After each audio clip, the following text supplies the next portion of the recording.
Oh, do I start it? No, but it's all right. I'll cut that part off. Welcome to the podcast.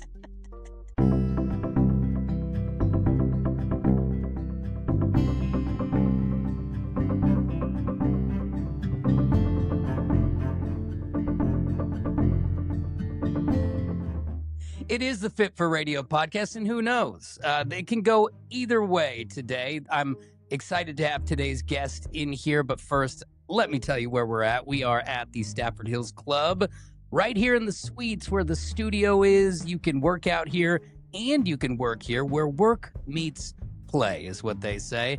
And together, better together is the other motto around here, and you'll find that when you get here. It is a family. It's not like other gyms where they want to sign you up and then have you never come here. So check out the saltwater pool, all the new amenities. You can hit up the workout classes and even a kids club with a highly trusted group of people that you can leave your little one with and have peace of mind. But right now, back to business. I've got a guest in here who I actually met. I was looking through my phone, and it's either 2021 or 2022. If I failed to get his number the first time around, it was 2021. Comedian and all-around good guy in here right now. Brent Lowrey is in the studio. Thanks for being here. And I know that was an ad read, but this place is very charming. Yeah, it is. The Stafford Hills? Stafford Hills Club. Yeah, and it's clean. It's nice. And actually, I'm glad that we started the conversation right now because there was a Pilates reformer class going on next door to us right here. And these ladies were having, and so it's like Pilates where, you're working all the little muscles in your body, but it's on these pads and like sliding units. I'll tell you, Brent, I've been asked and I did agree that in a week I'm going to take one of those classes. Yes. And there's like this video that's going to come out. And she just warned me straight up. She's like, usually it's people who think that they are like in good shape and they go to the gym all the time and they want to push and pull and do all these things. They're the ones who get humbled. So yeah, I mean, that's your whole brand, right? You did the whole push-up challenge. It was a similar story. But that's a lot different than working little muscles in the sides of your abs or like the inner part of my thigh. I think that I'm going to, every time I do a quote unquote ladies workout, you get thrashed. Oh. They're much tougher in so many ways. I would much rather do push-ups or just like bench press or be a big meathead. Shout out to your wife. Yeah, exactly. Sounds like you're trying to score points with the ladies, and I support it. Yeah, well, she's, I think the thing's going to humble her too, because she's been talked into taking the class with me. So, I mean, I think everything from a woman's perspective is a little bit more challenging. I think yes. Yeah, I would definitely, and being in the room for 3 births, I have nothing to share there other than like, I was trying to clear out my phone, Brent, in order, because it was so loaded with videos that I was just erasing. So I was deep in the well of my phone trying to like get rid of videos to free up space because it was freezing. Yeah, because you're a dad, you have videos of all.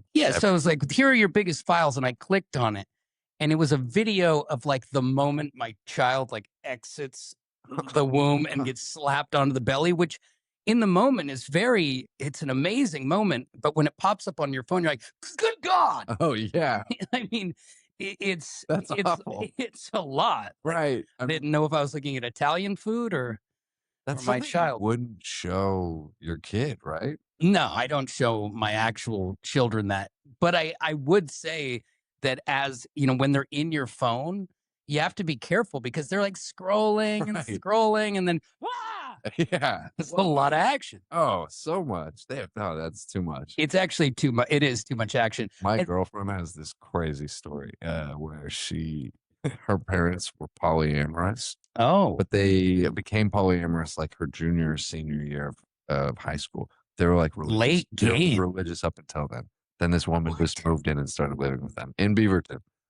Oh my gosh. This is a story she's told it a couple times, but whatever. It's a good podcast. You're here now. Yeah. Senior project, she was going to shoot a music video. And so she went to borrow her parents' camera. No. And she like opened it up and she went to delete stuff, or she went to like, I don't know. She just pulled up what was on the camera. Mm-hmm. And it was a sex tape. It was all the action. Parents' perspective. Like she's like sees two people and she goes, "Who's holding the camera?" Like, so she did the math. It's Slowly registering. 3 people holding a camera and having a sex tape. It was, Oh, and that's how she found out. yeah. And she was like, she chose a different senior project. She gave the camera back. She didn't talk about it. It was like, that's like one of the crazier stories. So does she confront them eventually on that? No, Just so go into the dark. I hope they're not listening to this. Not well. I mean, now they can talk about it. That'd be a good They've never discussed that together. that moment. She's discussed it publicly, like on stage. Are they still? Because you're both stand-up comedians. Yes. And I've seen you actually both perform on the same show. She's highly talented. Oh, she's great.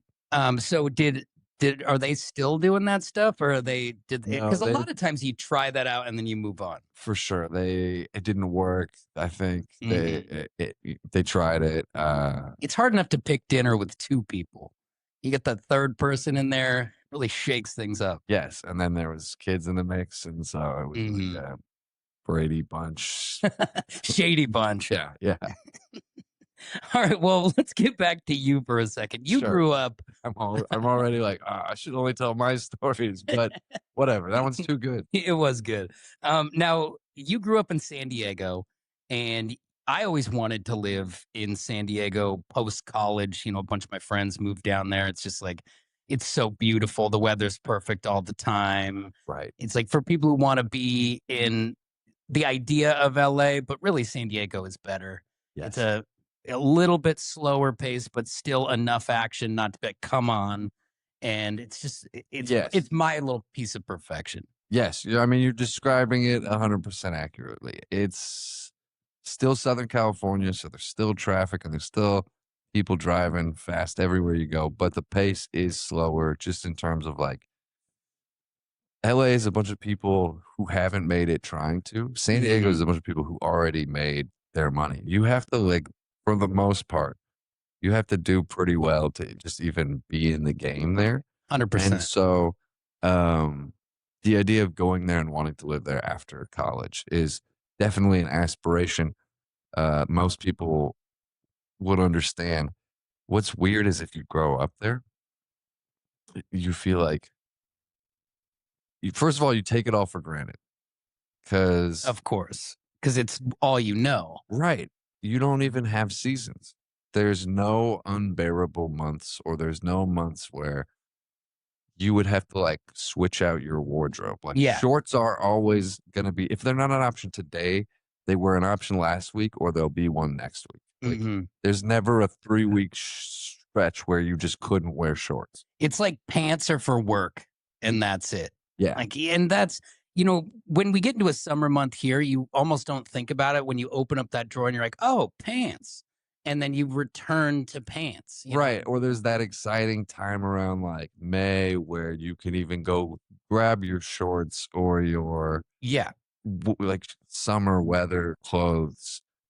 And that's exciting. And you can put your like big jackets away in like April or May. And you don't do anything like that in San Diego. It's so beautiful. But at the same time, because it's beautiful every day, if you grow up there, you don't wake up and go, oh, today's a beautiful day. It's like, no, some beautiful days you're playing video games and you're like, you don't go outside and soak it in every day.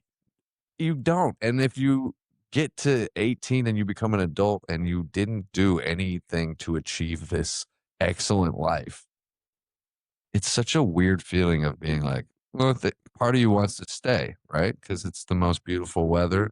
And, obviously you got to have, my parents had money to be there. But then you're like, I didn't earn any of this, so I have to leave. It's a weird feeling. Struggle somewhere to earn my own version of this, because I can't just, like mooch off the success of my parents and then get to live this lifestyle. But at the same time, for 18 years, that's the lifestyle I was accustomed to.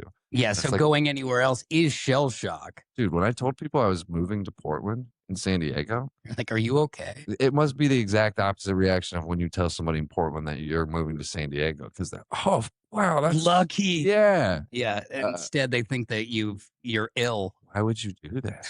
Yeah.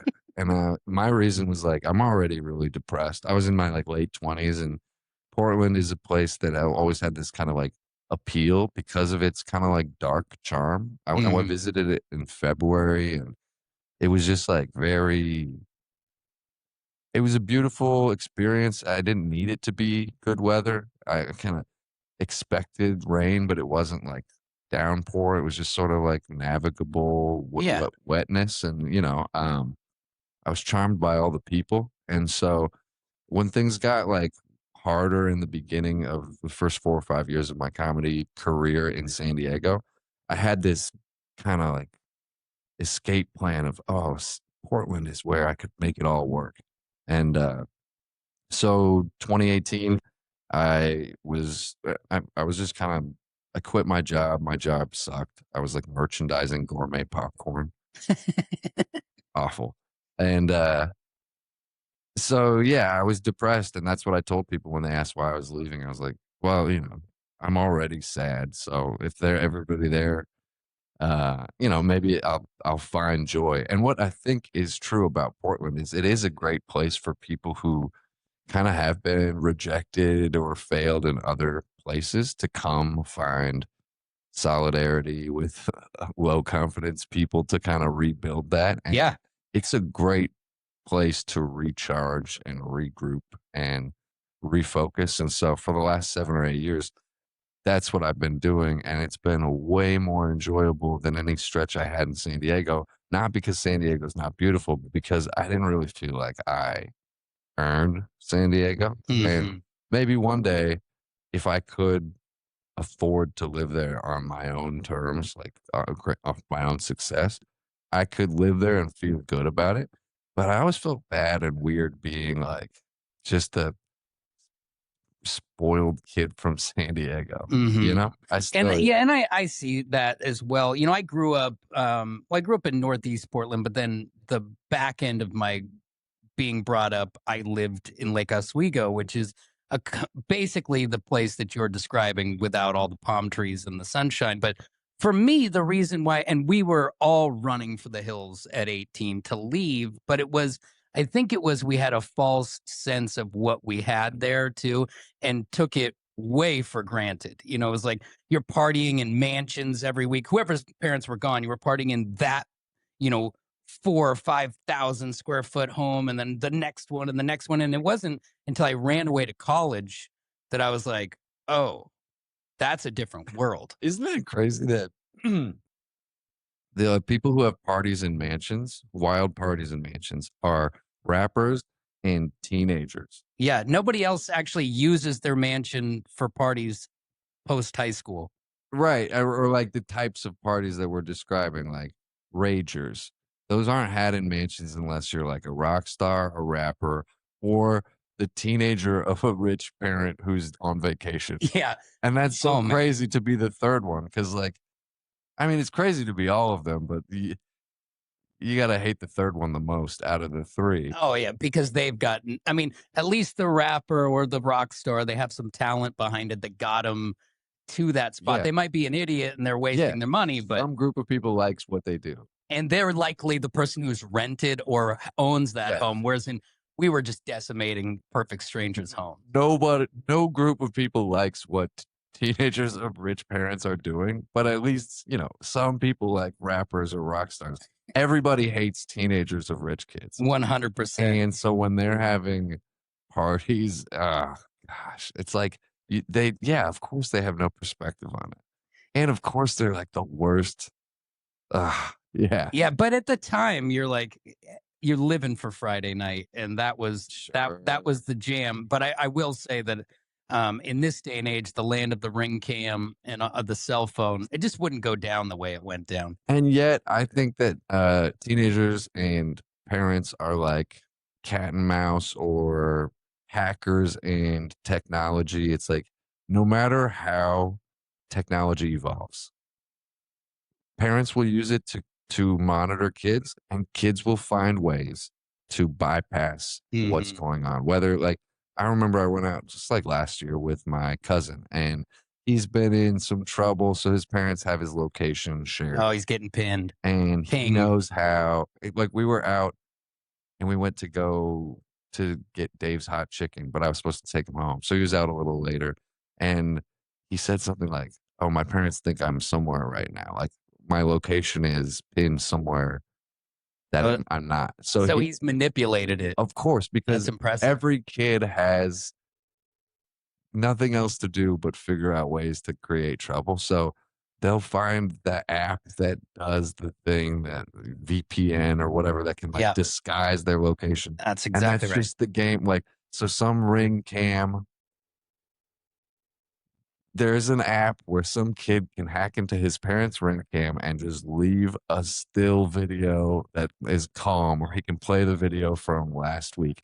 I'm sure of it. Well, there is a way because when I had, you know, I have 3 kids. I got a 10-year-old, an 8-year-old, and then 2 years ago, I had a sneak attack, my little 2-year-old now, Millie. But while we were in the hospital, when I came home, I had a 12-foot skeleton built in my front yard. You know, the ones you see at Yeah. like Home Depot. They're massive.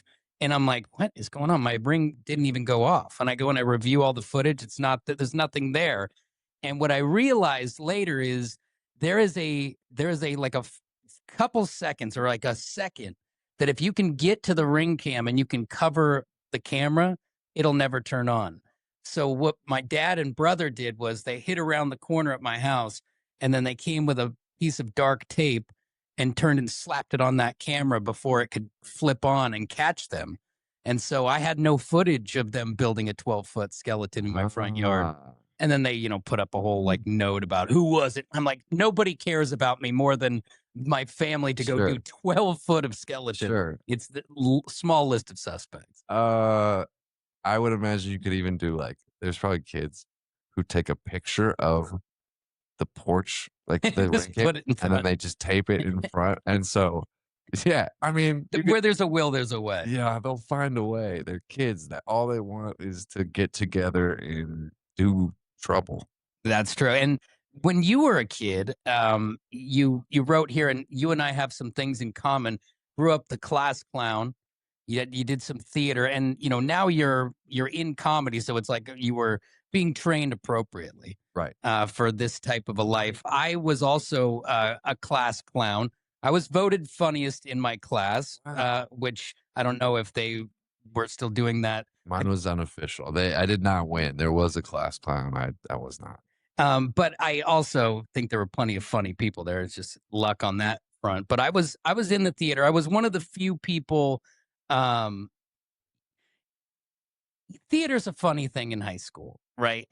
I loved the theater. Right. I did not love the atmosphere of high school theater. It's like I would be like, okay, I want to act, but I also played soccer and I wanted to I wanted to be cool and I wanted to be in theater straight up. And so I come in after class and be like, okay, we're all friendly. And then there would always be the one girl in the toed rainbow socks who'd blow the door open and start singing Rent songs. And, that wasn't my favorite part of it.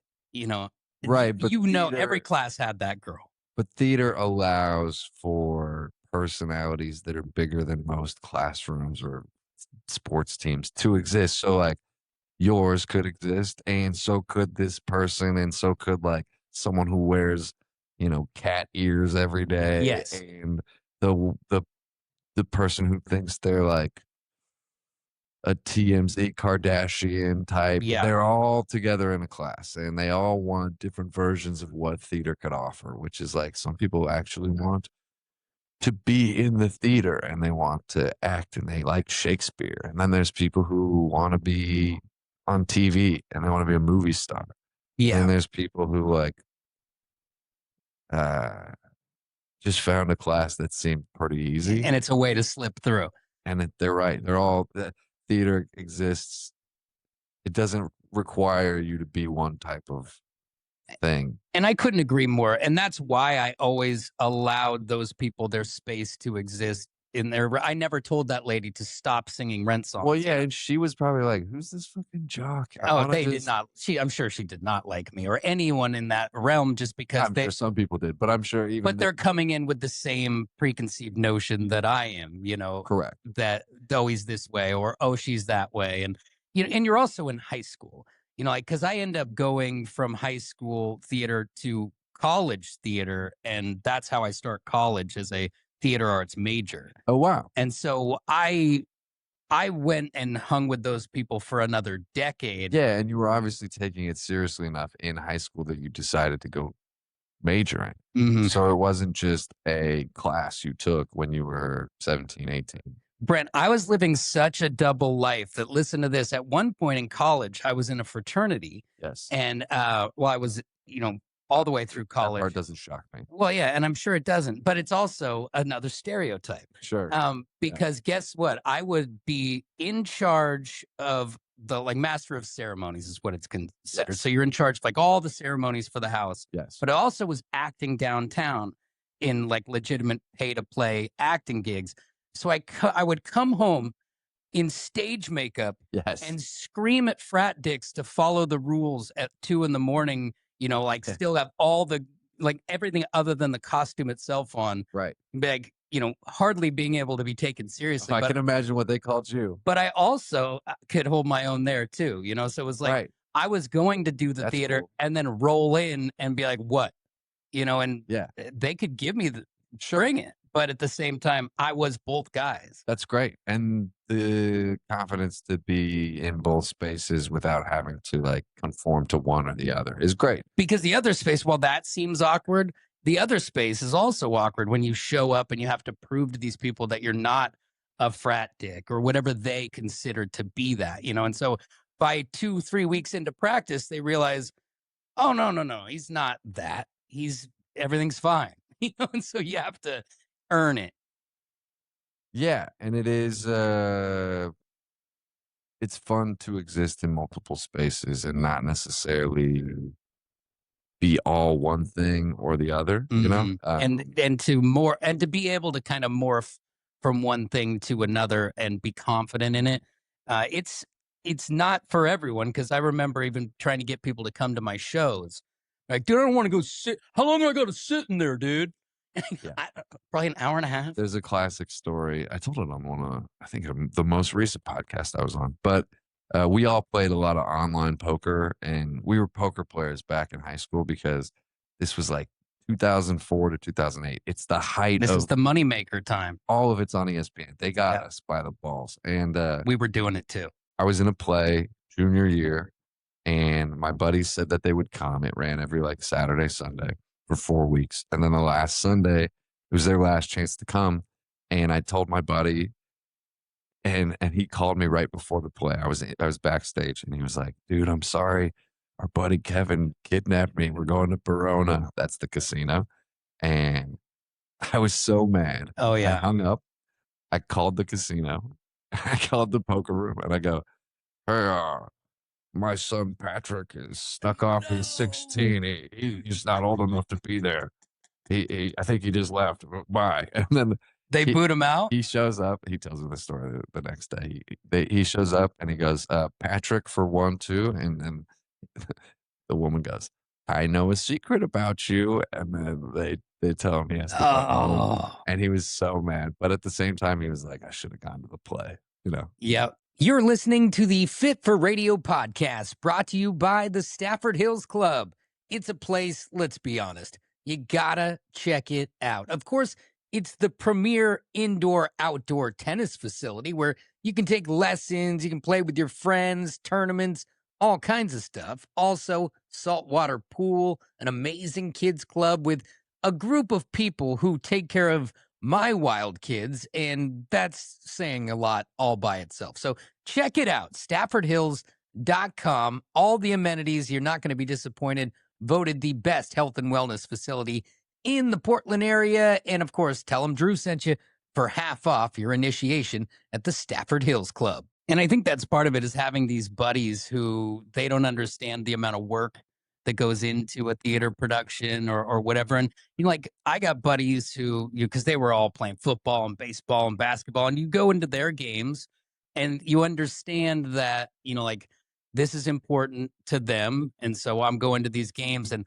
I'll never forget, we were doing these one act plays, and your story just reminded me of it. And I told all my friends, I'm like, you guys got to come to these plays. They're all student directed. I'm starring in the thing. And the premise of the play was there's a hostage situation. So it's a peer into like this bus depot or something. And so everyone's on stage the whole time. And my friends are there and I can hear them giggling and talking and like, not paying complete attention. And I'll never forget, I'm sitting there and out of the crowd flies a freaking gummy bear, dude. And it just drills me right in the chest and hits the ground. And I look down at it and I look up and I can see out into the abyss this face. And he's my best friend. And I'm just in my head, I'm like, you die today. That's the And you've broken the fourth wall. And anybody in theater. What did you do? So what I did, so my character was like this hippie stonerish type dude who's like sitting there spraying Glade around, sitting on a blanket.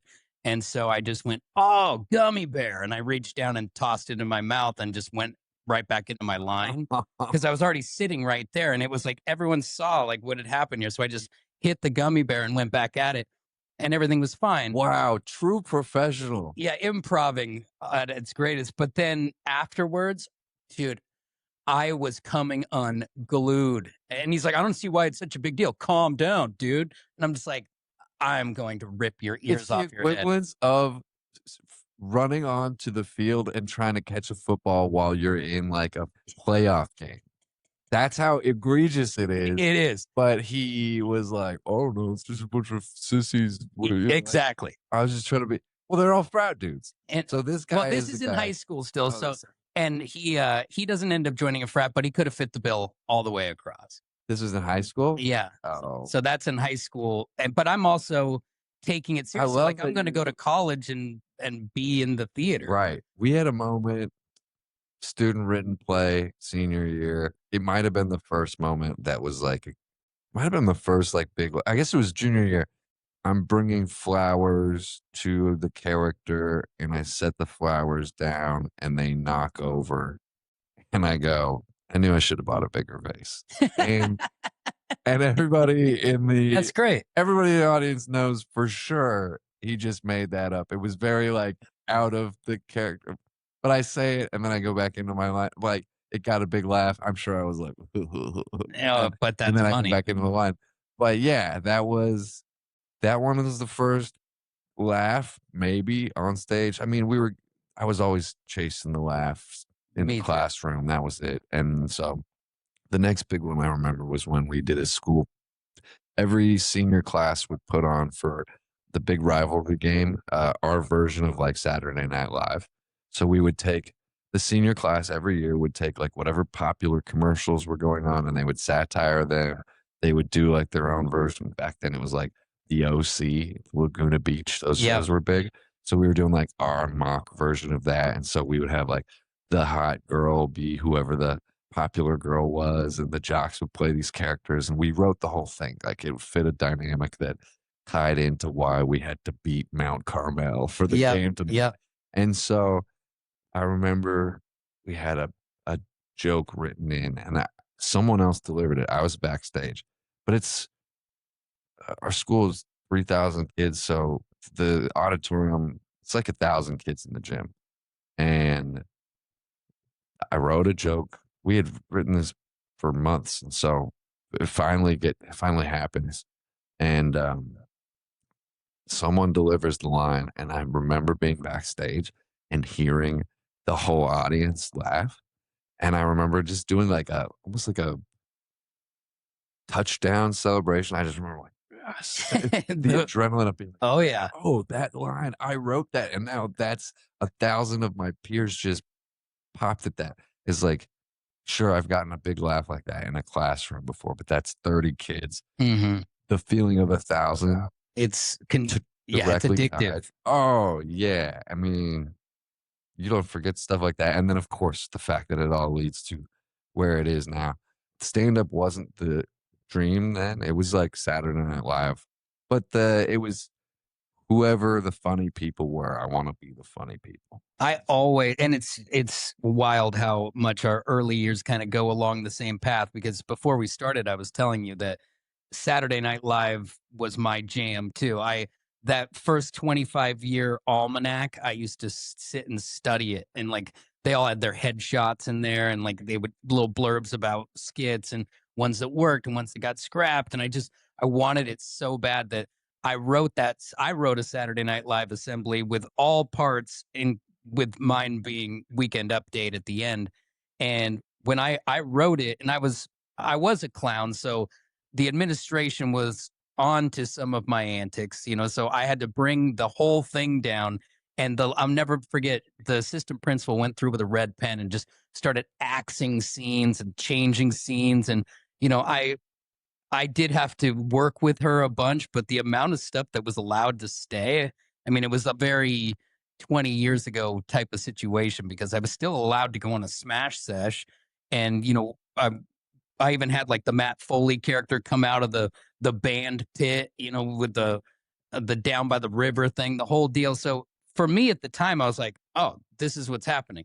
I'm going to do this, and then I'm going to go to college, and then I'm going to go to Hollywood, or I'm going to go to New York, and then I'm just going to work on SNL, and that's going to be that, which is quite the dream, right?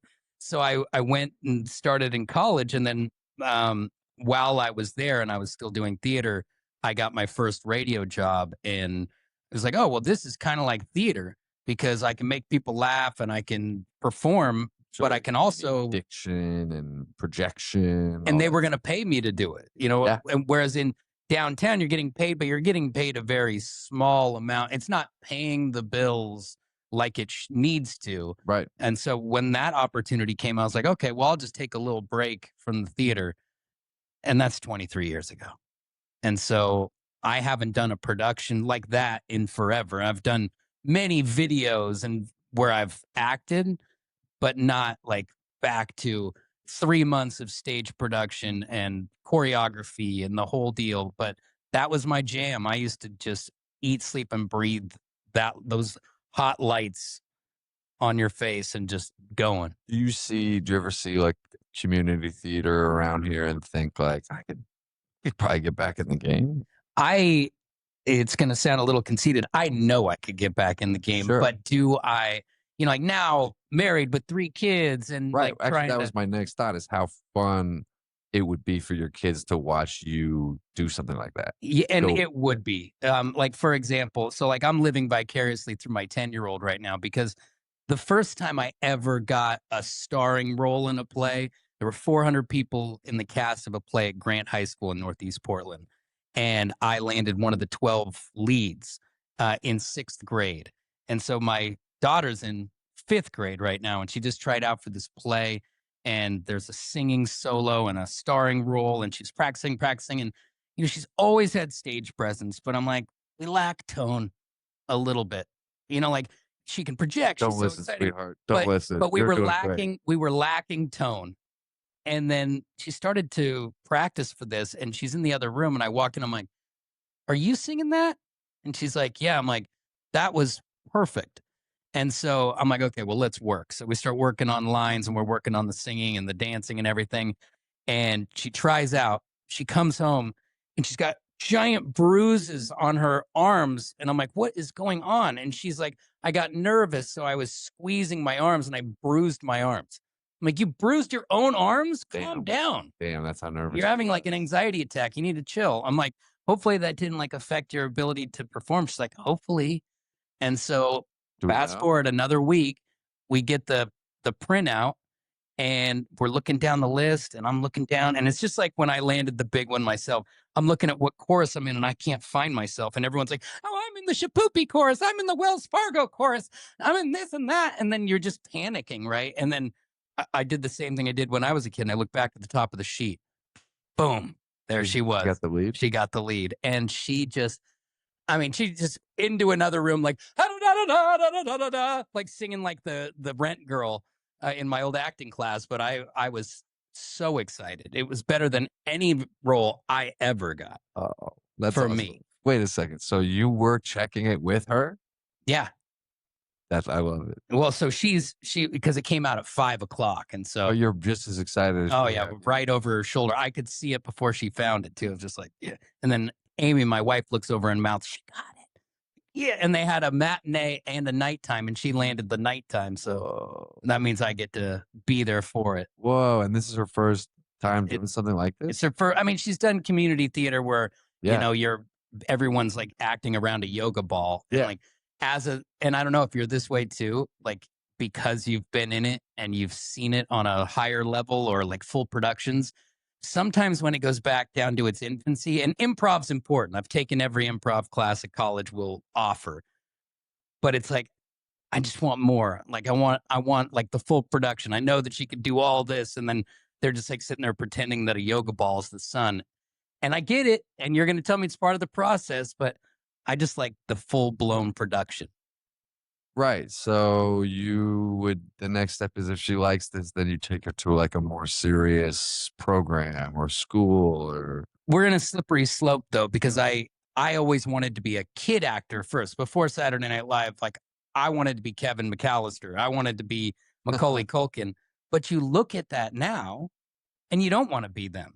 I mean, No, they all have really, like they've but been through some stuff. I mean, because the common denominator with a lot of them is a parent striving to recapture something they missed, and it doesn't play out very well. And that's why I refuse to do that. Have you seen that movie, Honey Boy?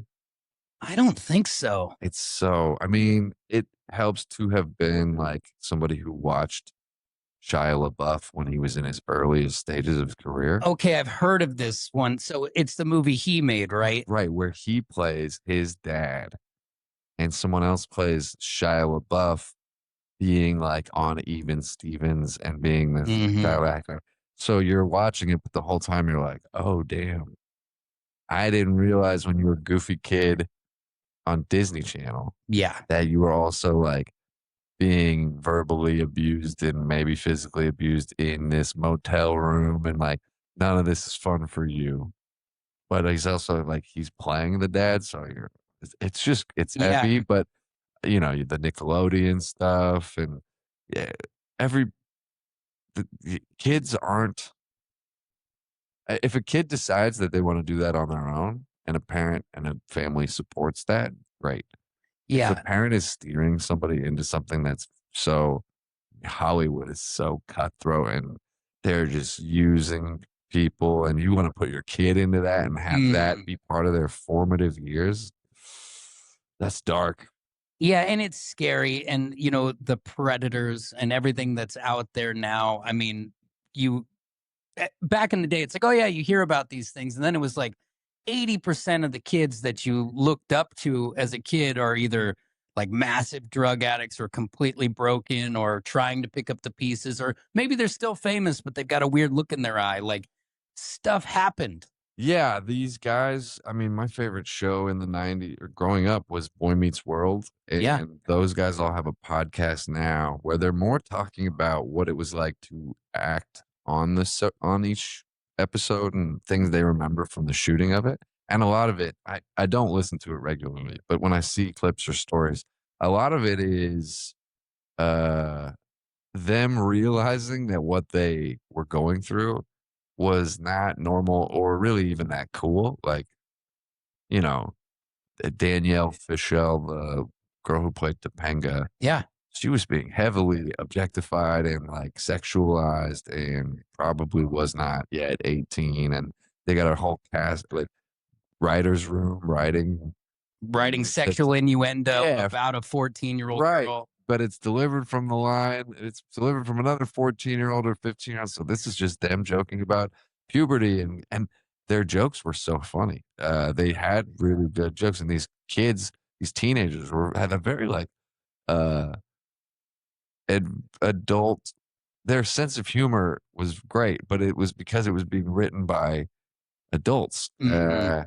And it was It's gotta it's be weird for the adult writer to be in that perspective where it's like, "Okay, I'm 40 and I'm writing this stuff about this child, but it's not from me, but it has to come from you in order to yeah. make it authentic." And it's still mostly wholesome, but the innuendo here and the innuendo there shows, like, oh yeah, there was older guys doing all the like dialogue on this. And Mhm. so some of that is odd, and you don't even think about it because when you're watching it, you're like, "No, that's just 2 16-year-olds having a conversation." You're like, "No, it's not. That was No, 30-year-olds and 40-year-olds." some guy named Dave. Yeah, and, the things that they the workplace environments and things like intimacy coordinators, they didn't exist back then, so, no one was helping these kids who don't have the faculty to process this. No one was helping them process it, and they Hmm. were just kinda like, "Cut, alright, let's move them to the next scene." Um, and if they got too emotional or weird, they'd replace them with someone else. Yeah, They write them off and replace them. It's just like, that's the business, and so and I it think would be a weird thing to steer your child into if they didn't really want to on their own. because there's a big gap between being excited about a stage performance and being at auditions and grinding it out. And like even when I was started to find some success in it as a kid, like my mom would have to take me around to local auditions, and it's not easy for a kid on repeat to hear no, or hear it's not the lead, or it's this or it's that. And it really is. It's like a peaks and valleys thing. And like when you land it, it's like a drug. But when you don't, you feel like a failure.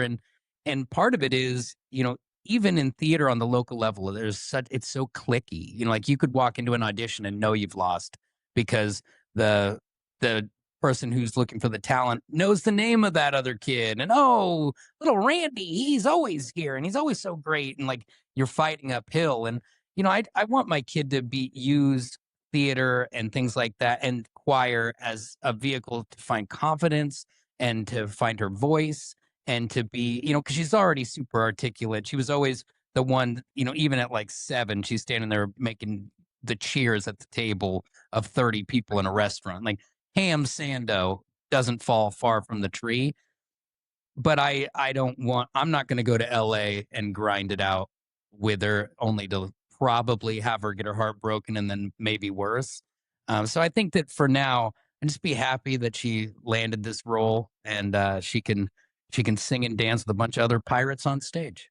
Yeah, the interesting thing you said about, like, cliques and stuff and, politics playing roles and in how and all that stuff that maybe is too much for a kid to have to, like, see and be exposed to. They should at least have a period of time where they're incubating just their confidence in a place that's a little more insulated for them to succeed in it. Hmm. But at the same time, You need some of it. You have to well, lose the sometimes. cliques and the politics, you that's just a preview of every industry that exists. And so you want to say, hey, this isn't fair what's happening in our community.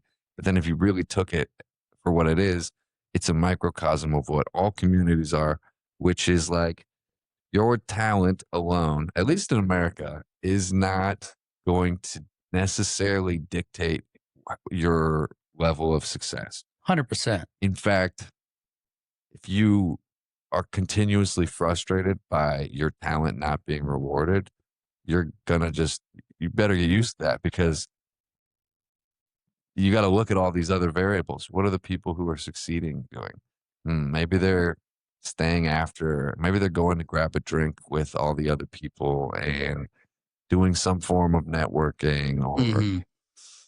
adding some sort of value. Maybe I don't know how it would apply to theater exactly, but I know in stand up, starting in Portland, and it was the pandemic, so their timing wise, I got lucky, but we started an open mic in a parking lot when there was no comedy, and then I started the website that housed all of the open mics and shows. So Which is lapspdx.com. right, and so that's now it's been sold and resold, so it's on its like third owner, but it's sort of the hub of um, comedy, live comedy in Portland for people, at least comedians, to get information about where to perform. Yeah, I thought it was a pretty cool resource. And I think, thank you. I mean, it's something like that can help differentiate you from somebody else who's also funny. And, as much as having the perfect tone and the perfect voice will help you stand out, if there's somebody who's a little less talented, but can check a few more of those boxes, they're fun to be around. They contribute something that other people can't. It's like they're gonna get that role over the person who's more talented. And that's the Hmm. business. And it's hard to make an 8-year-old or a 10-year-old understand that. You want to do it with like more gradual lessons while you're also instilling this idea that hard work and talent will get them what they want because you want to Yeah. believe in that. But you kind of know as an adult that it's more nuanced than that, you know? Like, Plus, yeah, with what you do and with what I'm doing here, that's the perfect example. Is you can be a great stand-up comedian and never get your shot, your true shot. And you can have a great podcast, and if people don't find it or it doesn't get legs, you can fall flat on your face. And it's not just see, it's like sports are a little bit different than entertainment, because if you're a great basketball player, it's going to be hard to keep you out of the league. If you can dunk and hit threes on repeat, well, you can dunk and hit threes. Like if you can tell great jokes, you might be lost in a mid-sized town in Tennessee somewhere, and you don't ever get your chance. And I think that I mean, you need a little luck along the way. for I sure. truly believe that. But I mean, obviously, what you say though does give you an advantage. It's like Conan O'Brien. I don't know if you've ever heard what he said about when he was hired by Lorne Michaels to write on Saturday Night Live. He was like, "Oh, you've hired me because I'm super talented." And he's like, "No." He's like, "Why?" He's like, "You hired me because I'm talented." He's like, "No, I hired you because I like you, because you're a fun guy to be around, and I'd rather hire you than someone slightly more talented than you who I don't want to be around." Yeah, And he's like, that like hurt my ego, because he was like, oh man. But then when he had time to think about it, he would actually rather be somebody that someone likes and have them maybe think you're slightly less talented, because in the end, you get to prove that if you're here, exactly. Yeah, because if I'm not here, I can't tell you you're wrong because you just picked the other guy, the nicer guy. right. You made a good distinction that I kind of like drifted off on. Like nobody needed Kobe to be a nice guy. They were Hmm. still gonna come.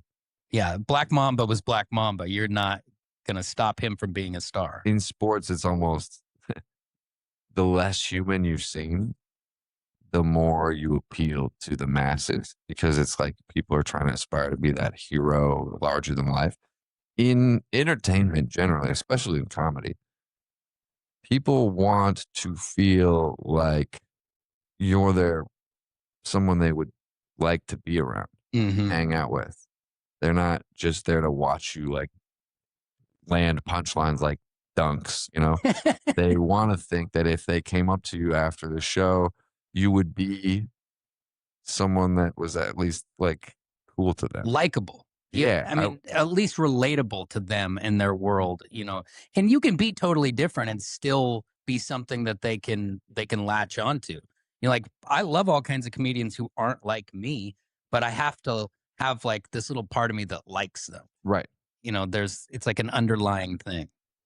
Yeah, even if their character is dark or like I'm thinking of Jesselnick. Yeah, I think most of his fans are still of the belief that he's not like that on stage. On the inside, He's doing he's this like wink to them because they all kind of share this dark sense of like yes. gallows humor, you know? My heart is not completely dead is what that's the undertone, but he gives you the lines like, oh, this guy does not care, Right. but he does enough to where you can feel I think that's what his fans want. I don't know who he actually is he could on be stage. awful. I was just out with Mark Normand, Yeah.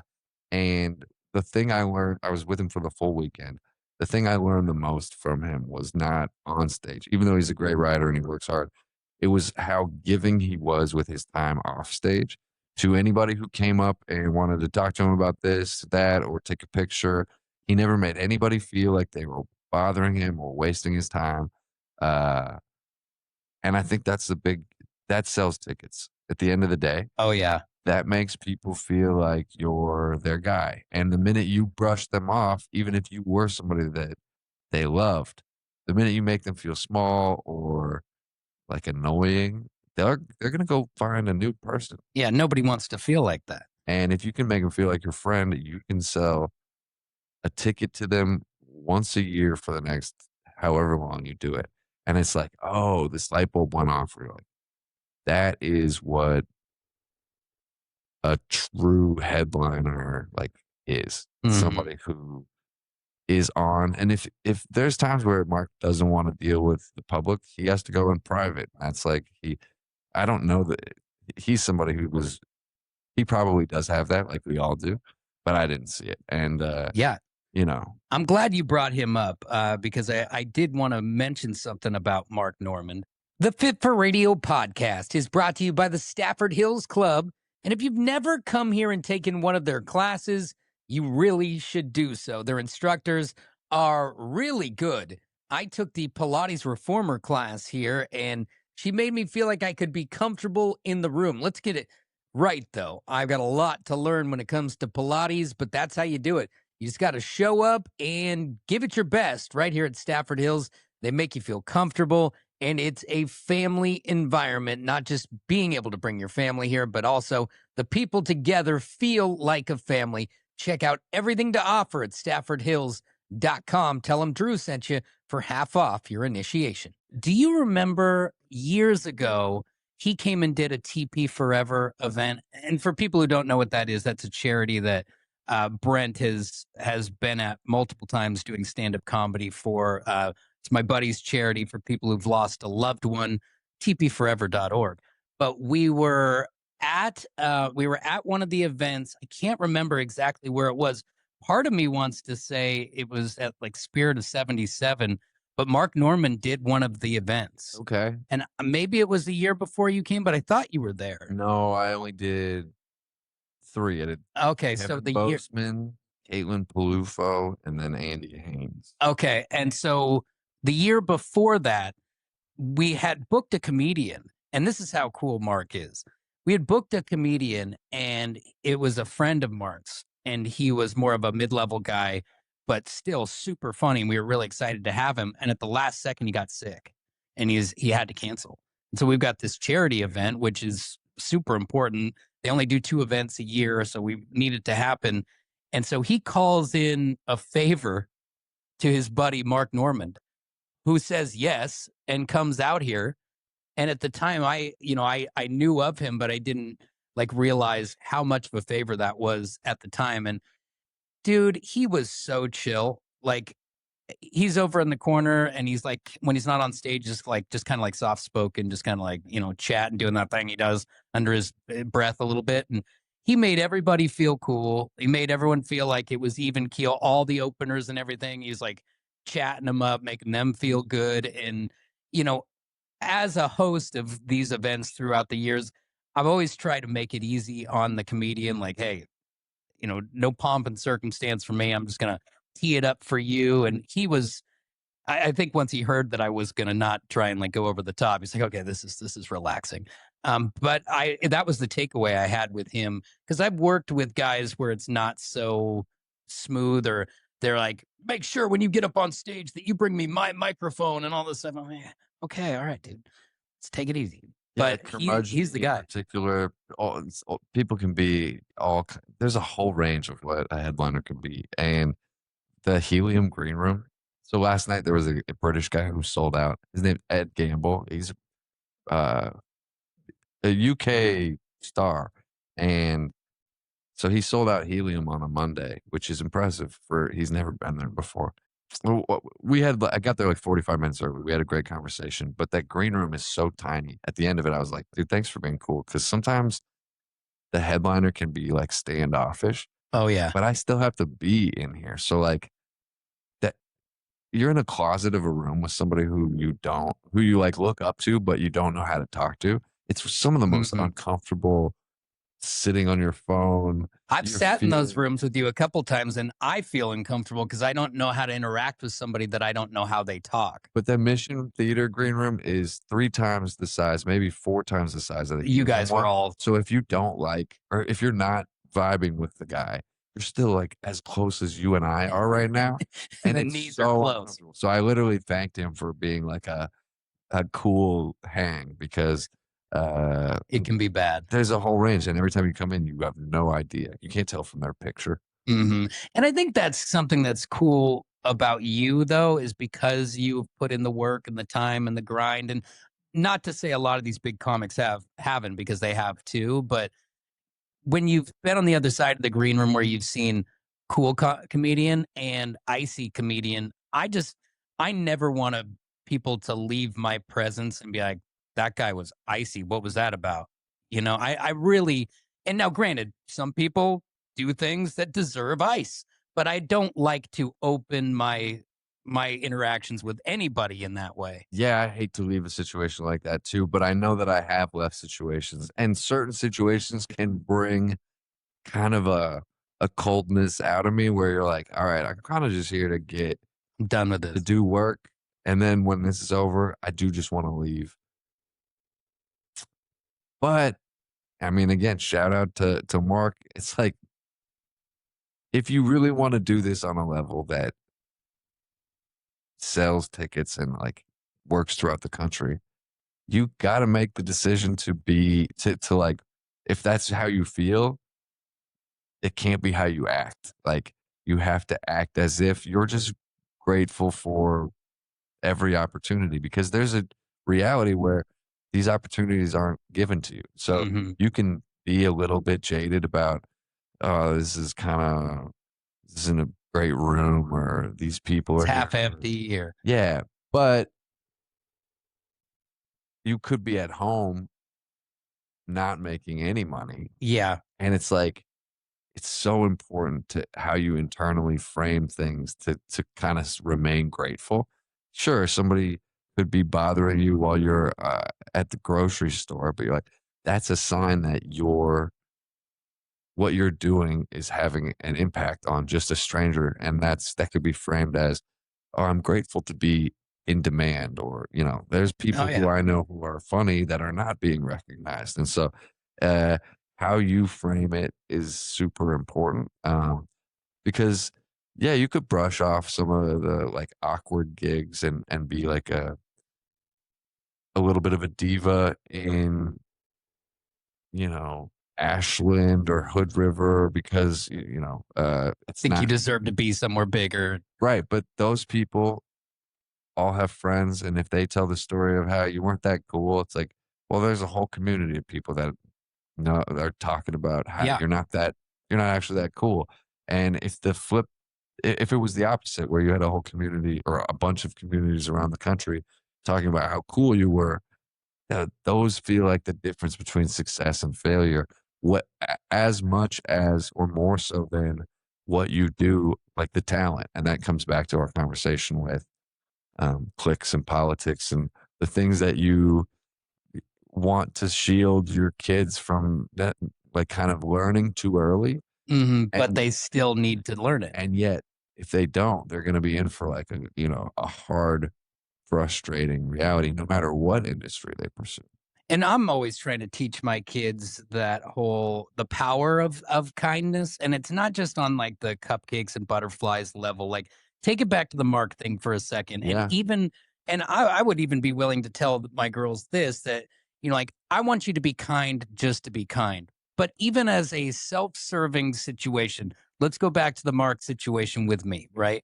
He interacted in a way to where when I hear his name after how kind he was when he did a show with us, that I am a walking billboard for him, right? So when his name comes up, I'm like, oh, he was so cool. It was like this, and then he was like that, and it was like that. If it's the opposite, you become a poisonous billboard for him.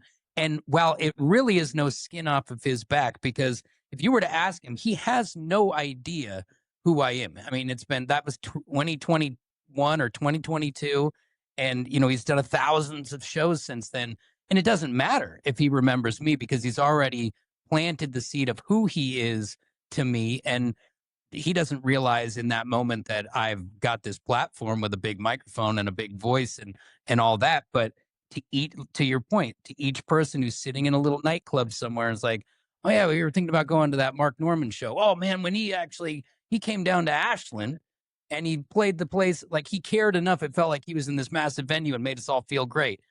they're gonna go. That's it. Yeah. It's done. But if you're like, well, he was a little cold and he seemed like he was trying to get out of there, Then they might not go. they might not go. Yeah, I mean, it's wild, but it's awesome and it's good. It's like, yes, you should be kind just for kindness sake.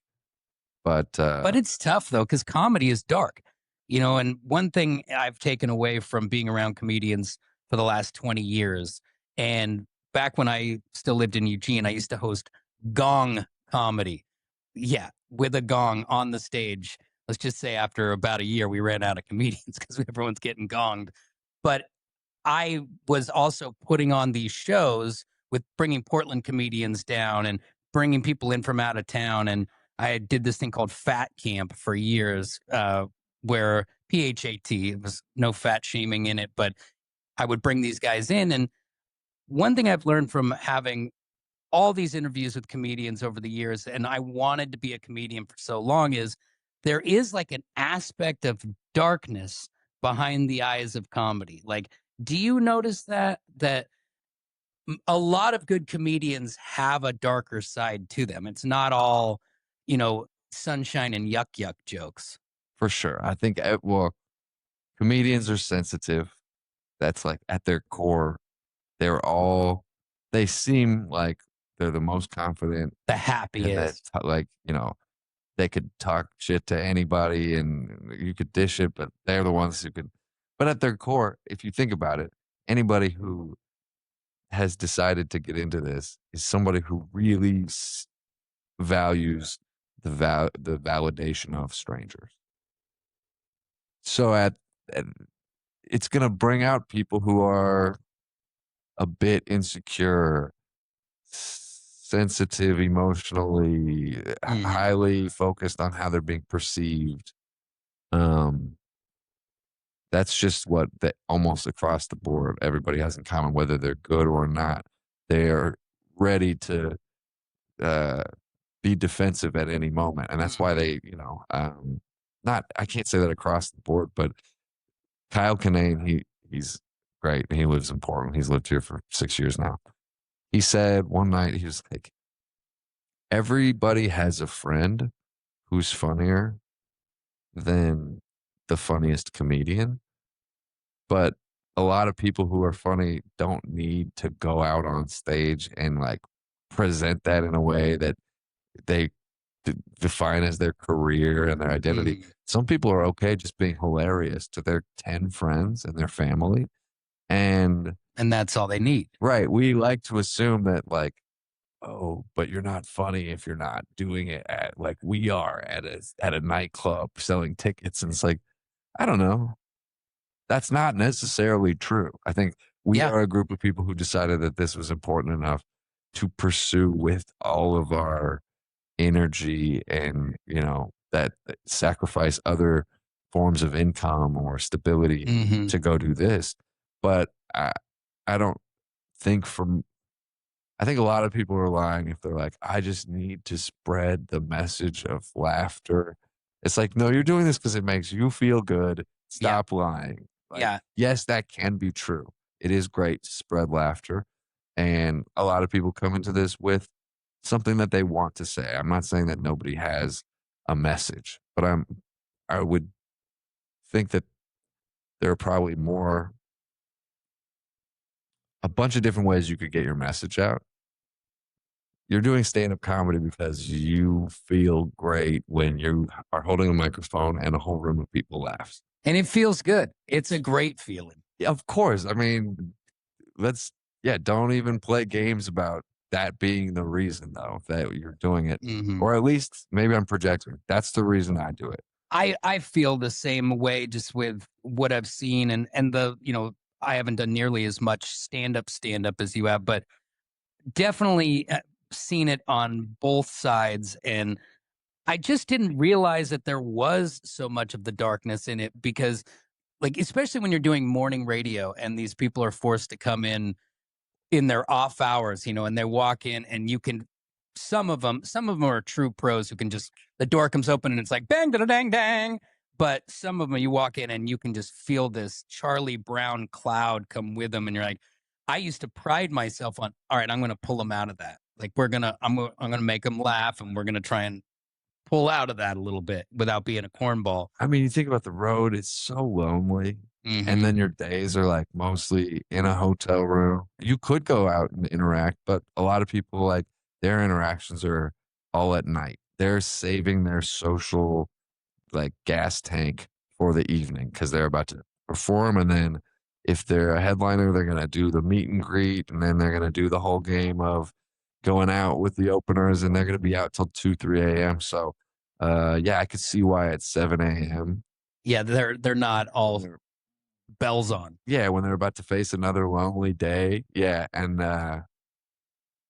they don't even remember which town they're necessarily in. Like that would, it's not the healthiest lifestyle. So Yeah, that would create a dark yeah, person. and I think that part of it is probably appears darker too because of time of day and being alone a lot. They probably during the day half the time only mumble like their bagel order, and then that's the conversation for the day. There's sometimes where the first people that you talk to are the people Is you're the talking at to on night? stage, and that always just weird. Absolutely. But yeah, it is dark.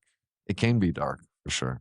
But harnessing it is the key, and Sure. you've managed to do that pretty well. You won the Seattle International Comedy Competition in 2023.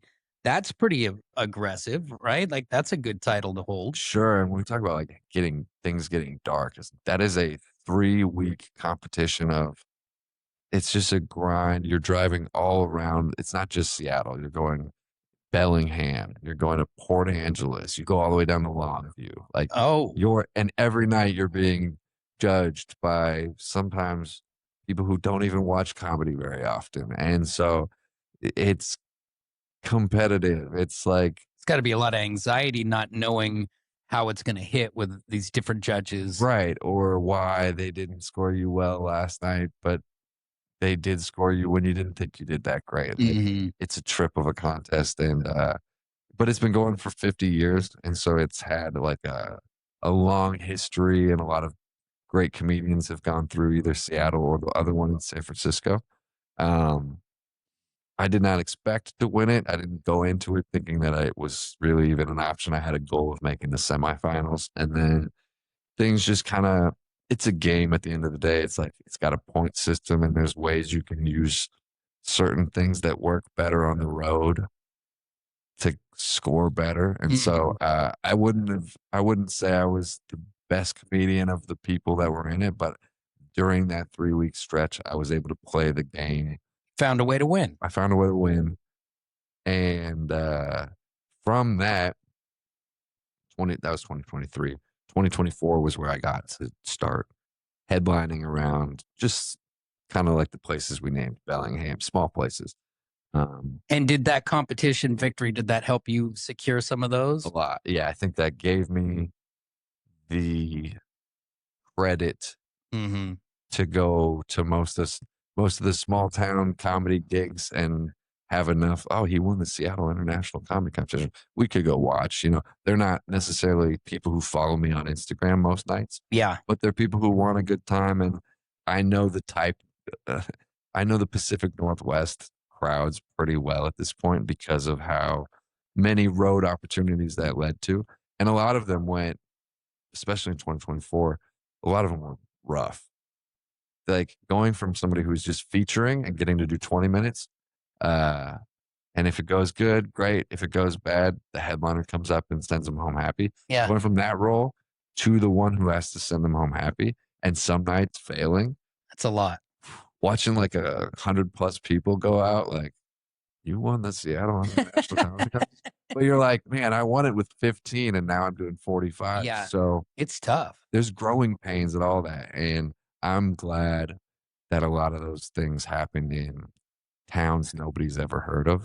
Those first moments where you're asked to stretch, they suck, but they're really where you find, It's where you learn, yeah, you hone the craft. you learn way more from those rough sets than you do from the good ones. And Hmm. so, Well, one thing I've liked about your comedy here is you've done a good job of tapping into the Portland factor. Like I love your jokes about roommates woke roommates, and you know how they still go watch Blazer games and things like that. Like you have Yeah, some really good Portland comedy, and that's what I wanted to talk to you about before we get going, sure.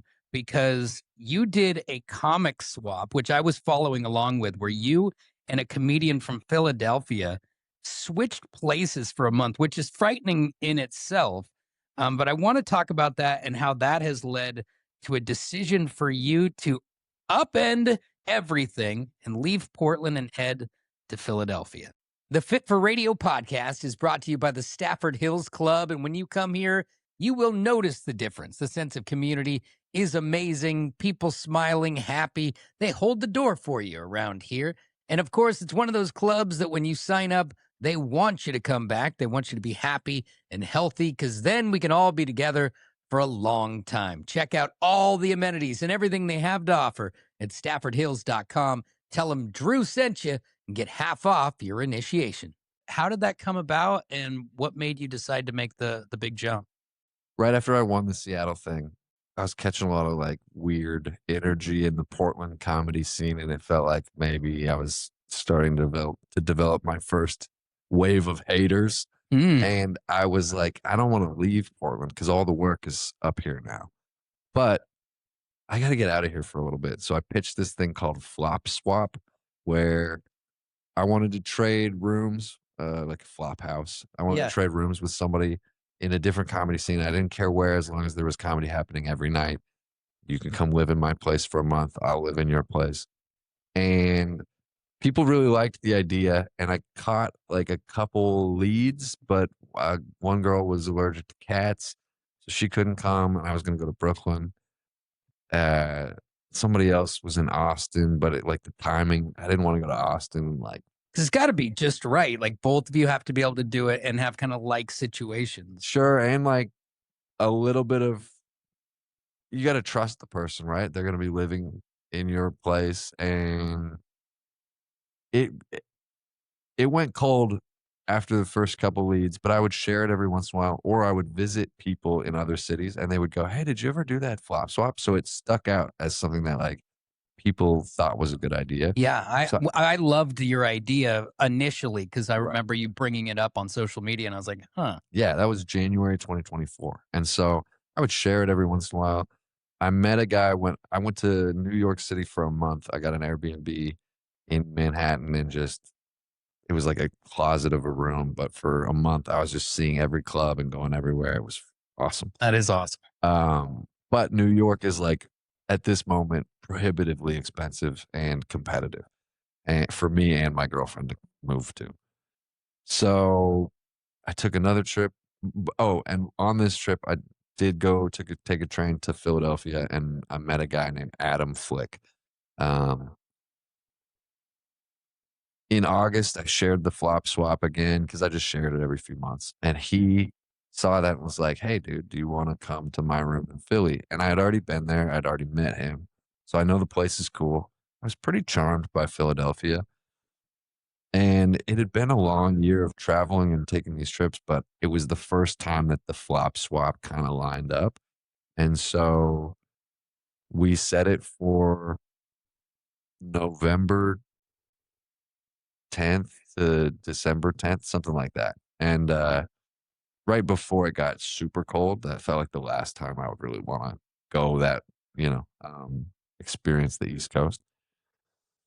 So, we did it. He lived in my room, he drove my car, I lived in his room, I drove his car. Was this weird? There's a lot the car thing is the one thing that made me like, "Oh, please don't crash my car," Yeah, because because then my it insurance gets goes weird. up but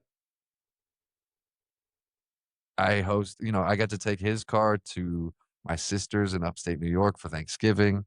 Um, that's the other thing is like, yes, he could do something to my car, but why would he? I have his car, and Yeah. his car's a Lexus. Mine's a, what You guys had a kind of a mutual situation that I won't mess up your stuff, you don't mess up my stuff. right.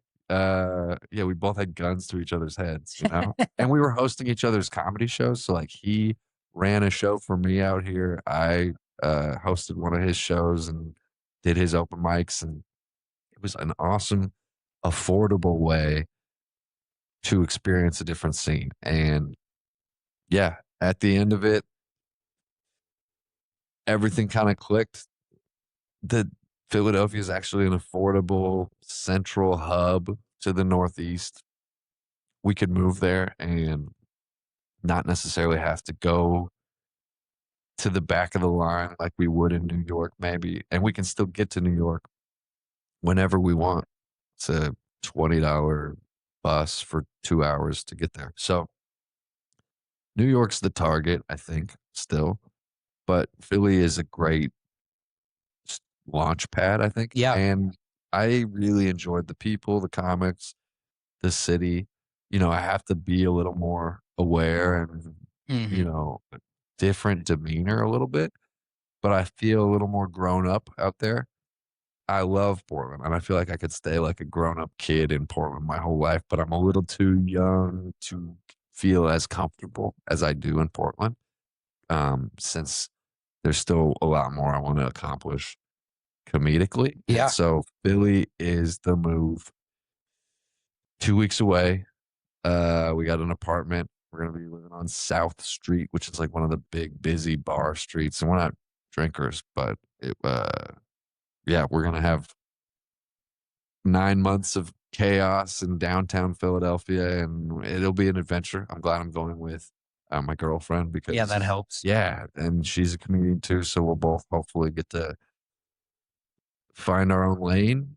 But there's a lot more questions than answers at this moment for the Philadelphia chapter. In terms of what you were asking about Portland, I'll definitely miss being able to do all those Portland jokes, and like some of those don't even translate as hard on the East Coast because they don't know West Coast. Yeah. Some of Well, I them mean, I do. think you can push into the stereotypes of us a little Yes. bit. I'm sure you'll just have to morph those jokes a little bit to be on their side of the comedy. Right, or frame them as more like liberals versus just Yeah. Yeah. Portland, Yeah, exactly. Then they can understand that word, Yeah, even though they don't have an accent like that, but sometimes the thinking begs it. for sure. And it's Philadelphia, Pennsylvania is a swing state.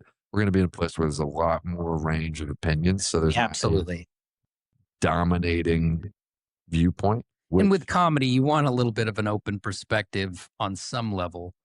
So I mean, you go into the dirty South, you better change your whole set. I You don't know. actually know. That's the one region I don't know much about is the South. So I'll explore that. I'll explore that eventually. But the Mhm. East Coast has its own. I mean, we got 10 times as many people in, you know, 100-mile radius, 200-mile Yeah. radius. But And that's what makes me nervous just a little bit about, like, I've always been the guy who makes people laugh in my job or my life. And, but it's a West Coast humor and I have a West Coast voice. And, I always say it's the California accent because it's what people see in the movies is how people sound here too. And so would it translate, if I had a radio job on the East Coast, would it translate if I was in Florida or Texas or whatever? Or how quickly would I start putting some twang on it? And because my wife laughs at me if we go to like a Mexico, like all inclusive, if there are people from Texas there and I befriend them, like I accidentally start speaking like them. Like oh, I thought you were I going to go a can't, different way. I thought I you were going to can't start help it. speaking like the Mexicans. No, no. Well, I mean, you leave me anywhere long enough Yeah, and I will adapt. right. Which Um, is good. yeah, I That's mean, I survival. exactly But I think also going to the East Coast with your very defined West Coast perspective almost helps you be different. understand Mm, who you are because it's hard to distinguish yourself in a culture that's filled with people very similar to you. Because you're like, I don't know, I'm this, but I'm like a lot of the people around me. But if you go somewhere where you're and you're different, unique. then you're like, well, yeah, I am all these things. And these Hmm. things stand out because everyone else is a little different. And so Portland and the Pacific Northwest has been a really great, fertile training ground, and the stakes are kind of low and the eyes are off. So it's like, it's a great place to get good or get funny. But I really hope that the East Coast is a place where I can get, like, be myself.